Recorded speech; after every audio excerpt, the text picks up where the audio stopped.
مہینہ ہے کہ اس میں مومن کے رزق میں برکت ڈال دی جاتی ہے، مومن کا رزق بڑھا دیا جاتا ہے۔ من فطر فیہ صائما، جس کسی نے افطار کرایا اس میں کسی روزے دار کو، کان لہ مغفرۃ لذنوبہ وعتق رقبتہ من النار، تو وہ اس کے لیے اس کے گناہوں کی مغفرت کا سبب بن جائے گا اور اس کی گردن کے آگ سے چھٹکارا پانے کا ذریعہ بن جائے گا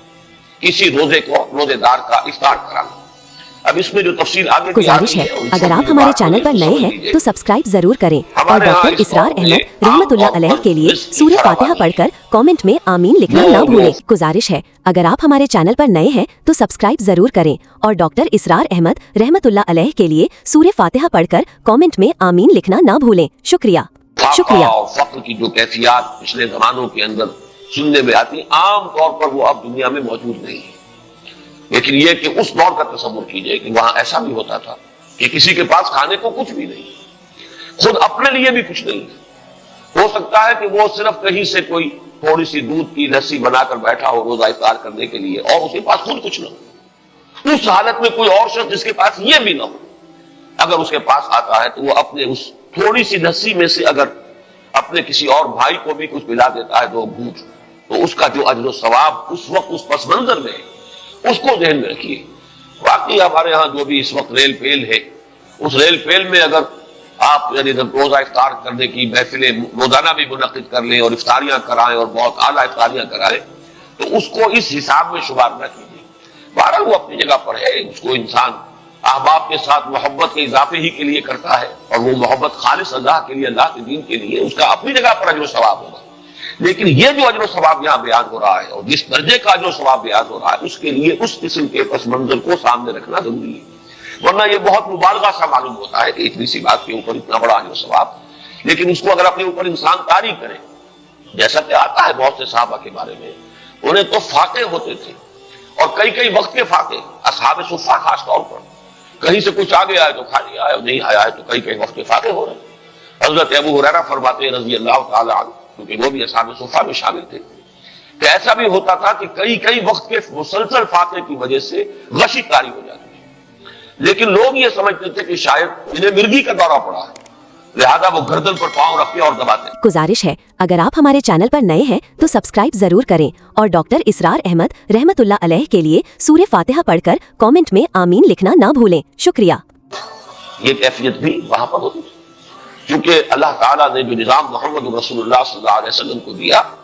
اس میں وہ جبری مساوات نہیں تھی، والنٹری تھا جو معاملہ تھا، جو زکوٰۃ ہے وہ فرض ہے، لیکن یہ کہ باقی صدقہ خیرات اپنے رزق میں دوسروں کو شامل کرنا یہ لوگوں کے اپنے جذبے پر چھوڑ دیا گیا تھا، لہذا وہاں انصار کے ہاں عام طور پر یہ نہیں تھا کہ اسی قسم کے حالات پورے مدینے میں تھے۔ وہ واقعہ بھی آتا ہے کہ خود حضور صلی اللہ علیہ وسلم کو کئی وقت کا فاقہ تھا، لیکن ظاہر بات ہے کہ حضور کسی کے سامنے دست سوال دراز کرنے والے تو نہیں تھے۔ اتنے میں حضرت ابو بکر آ جاتے ہیں، ان کی کیفیت بھی وہی ہے، حضور نے دیکھ لیا، چہرے سے مشرے سے اندازہ ہو جاتا ہے کہ فاقہ ہے۔ حضرت عمر آئے، ان کا حال بھی یہی، تو حضور پھر ان دونوں کی وجہ سے اٹھے، ان کو لے کر ایک انصاری کے باغ میں پہنچے۔ اب ان انصاری صحابی کی عید ہو گئی کہ حضور تشریف لائے، وہ دوڑے فوراً باغ میں سے کچھ انگوروں کے خوشے کچھ اور چیزیں لا کے فوراً رکھی اور پھر چھری ہاتھ میں لے کر دوڑے دبکے کہ کسی جانور کو ذبح کرے اور پھر یہ کہ ضیافت کا اہتمام کرے۔ تو حضور نے فرمایا دیکھنا کہ کسی دودھ دینے والے جانور کو ذبح نہ کرنا، کوئی اور نہ ہو اور بکری ہو اور وہ دودھ دیتی ہو اور بچوں کے لیے وہ ایک ذریعہ بنتا ہو اور تم اس کو ذبح کر دو۔ بہرحال اس کے بعد انہوں نے، جیسا کہ آپ کو معلوم ہے کہ وہاں گوشت اس طرح تیار نہیں ہوتا تھا، وہ تو بس یہ کہ اس کو گوشت کو تیار کیا اور سیکا آگ کے اوپر اور گوشت تیار ہے کھانے کے لیے، تو وہ حضور نے بھی تناول فرمایا، حضرت ابوبکر نے، حضرت عمر نے، اور پھر حضور نے فرمایا روٹی کا تھوڑا سا ٹکڑا لے کر اس پر چند بوٹیاں رکھ کر کہ یہ عائشہ کو بھی دے آؤ، اسے بھی کئی وقت کا فاقہ ہے رضی اللہ تعالیٰ۔ ان حالات کو دیکھیے کہ اس میں یہ کیفیت ہے کہ ایک آدمی جمع کر رہا ہے، اس نے فرض کیجئے کہ وہ سحری کے وقت بھی اسے کچھ نہیں ملا ہے، روزہ ایسے ہی رکھ لیا ہے، اب روزے کے افطار کے وقت اسے کوئی شے جو ہے میسر آ گئی ہے، اس کو لے کر وہ بیٹھا ہے کہ دیکھتا ہے کہ کوئی اور ساتھی، کوئی اور دوست، کوئی اور مسلمان بھائی ایسا بھی ہے کہ اس کو یہ بھی میسر نہیں،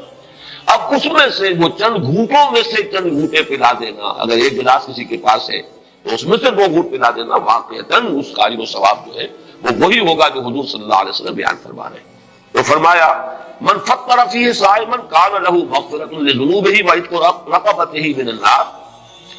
وَكَانَ لَهُ مِثْلُ أَجْرِهِ مِنْ غَيْرِ أَنْ يُنْتَقَصَ مِنْ أَجْرِهِ شَيْءٌ، اور اس افطار کرانے والے کو بھی روزہ رکھنے والے کے برابر ثواب ملے گا، بغیر اس کے کہ اس روزہ رکھنے والے کے ثواب میں کوئی کمی ہو۔ اس کا اپنی جگہ پر اجر و ثواب رہے گا، لیکن جس نے افطار کرایا ہے اس کو اس کے برابر اجر مل جائے گا۔ قلنا یا رسول اللہ، ابھی حضرت سلمان فارسی فرما رہے ہیں کہ ہم نے عرض کیا ہے اللہ کے رسول صلی اللہ علیہ وسلم، لیس کلنا یجد ما یفطر بہ الصائم، حضور ہم میں سے ہر ایک گزارش ہے اگر آپ ہمارے چینل پر نئے ہیں تو سبسکرائب ضرور کریں اور ڈاکٹر اسرار احمد رحمت اللہ علیہ کے لیے سورہ فاتحہ پڑھ کر کامنٹ میں آمین لکھنا نہ بھولیں۔ شکریہ۔ کو تو یہ مغفرت حاصل نہیں ہے کہ جس سے وہ روزہ کسی روزے دار کا روزہ افطار کرا سکے۔ ہم پر تو خود جو ہے بہت فخر کا غلبہ ہے، ہم بہت احتیاج کی کیفیت ہے۔ لیس کلنا یجد ما یفطر بہ الصائم، فقال رسول اللہ صلی اللہ علیہ وسلم، تو ارشاد فرمایا اللہ کے رسول صلی اللہ علیہ وسلم نے، یعطی اللہ ھذا الثواب،